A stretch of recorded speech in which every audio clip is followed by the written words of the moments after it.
আসসালামু আলাইকুম। আজকে অনেক দামি একটা রান্না করে দেখাবো আপনাদের। যদিও সবার সামর্থ্য নাই, আমারও যে আছে তা না, কিন্তু সাহস করে কিনে ফেললাম একটা ইলিশ মাছ। ইলিশ পোলাও দেখাবো আজকে রান্না করে। তো আপনারা দেখতে থাকুন আমার সাথে আমি ইলিশ পোলাওটা কিভাবে রান্না করেছি। এটা আজকে নারিকেলের দুধ দিয়ে স্পেশাল রান্না করবো আমি।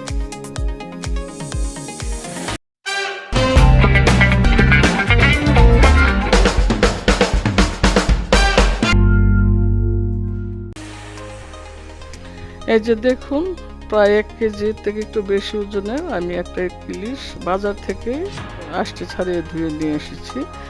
আর আমি এক একটা দিয়ে এক এক রকম করব। এই লেজটা দিয়ে আমি ভর্তা বানাবো, আর ডিমটা আমার ছেলে পছন্দ করে ওইটা রান্না করব আলাদা, আর মাথাটা আমি কচুর ছড়া দিয়ে রান্না করব। আর মাঝখানে যে কয় পিস আছে ওই কয় পিস দিয়ে আমি আজকে ইলিশ পোলাও করব নারিকেলের দুধ দিয়ে। এখানে আমি একটা মশলা তৈরি করে নিয়েছি। পেঁয়াজ বাটা, রসুন বাটা, নারিকেল বাটা, পোস্তদানা বাটা, আর একটু হলুদ, মরিচ। আর জিরাটা আপনারা দিবেন না, কারণ ইলিশ মাছে জিরা চলে না, খেতে ভালো লাগে না।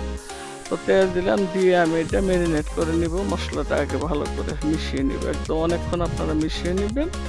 তারপরে ওই যে 6 পিস মাছ, আমি 6 পিস মাছ এখন এটা ম্যারিনেট করব ভালো করে। এই যে দেখুন, আমি মাছটা দিয়ে দিচ্ছি। তো এইভাবে মাছটা দিয়ে দিবেন, দিয়ে ভালো করে মাখিয়ে কম হলো আধা ঘন্টা আপনারা ঢেকে রেখে দিবেন।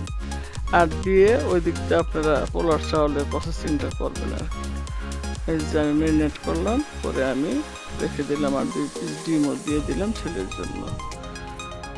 এখন আমি আমার ম্যারিনেট করা হয়ে গেছে, আমি রান্নার প্রসেসিংয়ে চলে যাচ্ছি। আপনারা দেখুন, আমি প্রায় আধা কাপের মতন তেল দিছি, যেহেতু ইলিশ পোলাও একটু তেল ঘি বেশি লাগবে। তো এই মাছগুলো আমি একটা একটা করে হালকা ভেজে নিব, খুব বেশি যে ভাজবো তা না, একটু হালকা উল্টিয়ে পাল্টিয়ে আপনারা ভেজে নেবেন যাতে না ভাঙে। আর আমি কেনার সামর্থ্য অনেকেরই আছে, আমি বলছি একটু ব্যঙ্গ করে, যেহেতু আমাদের দেশে ইলিশ মাছ আমরা খেতে পারছি না আজকে 2-3 বছর ধরে, আমাদের মতন যারা মধ্যবিত্ত ফ্যামিলি আছে আমরা সাহস করে পারি না। চিন্তা করি যে একটা ইলিশ কিনবো 1800 টাকা দিয়ে, 1600 টাকা দিয়ে, তার চেয়ে বরং আমরা গরুর মাংস, মুরগি, অন্য কোনো মাছ এনে খাই। সে কথাটাই আমি বলতে চাচ্ছি আর কি আপনাদেরকে। তারপরেও তো আমাদের খেতে হয়, যেহেতু বাচ্চা টাচ্চা আছে ঘরে, বা নিজেরও ইচ্ছা করে। আমাদের তো সারা জীবনে ইলিশ মাছ খাই একটা আমরা অভ্যস্ত হয়ে গেছি। তো এই যে সবগুলি মাছ আমি সুন্দর করে দেখুন ভেজে একটা পাত্রে উঠিয়ে রাখবো। তারপর আমি মাছটা আগে সুন্দর করে আমি একটু ভুনা করে নিব, আর পোলাওটা অন্য চুলায় আমি দিয়ে দিচ্ছি, ওই দিক দিয়ে পোলাওটা হচ্ছে। ইলিশ পোলাও রান্নাটা করা যে খুব বেশি একটা কঠিন কাজ তা না, কিন্তু প্রসেসিংটা এক একজন এক এক রকম করে। আমার প্রসেসিংটা একরকম, অন্য কেউ অন্যরকম ভাবে করে, এই আর কি। তো বাকি মশলাটুকু আমি দিয়ে দিলাম তেলের মধ্যে, যেহেতু ইলিশ মাছটা আমি ভুনা করব। তো এই যে মশলাটা আমি ভালো করে কষিয়ে নিব। আর এখানে আমি কাঁচামরিচ, পোস্তদানা আর বাদাম বাটা, এই তিনটা আমি পেস্ট করে দিয়ে দিলাম। আর নারিকেলের দুধও আমি দিয়ে দিলাম। আর এখানে টক দই দিলাম প্রায় 2 চামচ। এখানে টক দই হবে আর নারিকেলের দুধে হবে আর কি। তবে আমি কিছু নারিকেল, কুড়া নারিকেলও দিয়েছি আর কি। ওই যে লবণও দিয়ে দিলাম, দিয়ে আমি মশলাটা ভালো করে কষাবো। কারণ মশলাটা কিন্তু আপনারা কষানোর বেশি চান্স পাবেন না। একটু চিনি দিলাম, যেহেতু ইলিশ পোলাও একটু চিনি দিলে ভালো লাগবে। 1 চামচ চিনিও দিয়ে দিবেন, দিয়ে একদম ভালোভাবে এটা কষাবেন যতক্ষণ না তেলের উপর উঠছে। এই যে আমি নারিকেল দিয়ে দিলাম প্রায় 2 চামচের মতন আর কি।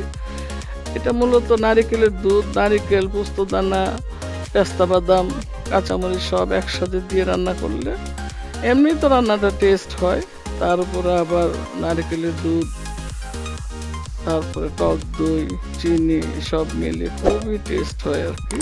একটু লেবুর রস দিয়ে দিলাম আমি, আর একটু বাদাম বাটাও দিলাম, আর এই যে গাওয়া ঘি যেটা আমার, এই ঘিটাও দিয়ে দিলাম।